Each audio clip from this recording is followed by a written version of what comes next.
We can walk in this module. So you see the cold form steel walls have been put in place, screwed in place. You can see the hat channel has been installed. These are the exterior walls. Intricate blocking for the thrust plates. You can see here. Blocking here has been added for the thrust plates.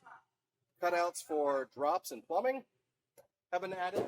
And so everything's pre-planned. All the MEP is pre-planned, pre-routed, and then comes right off the mill or right off the machine and assembled like this.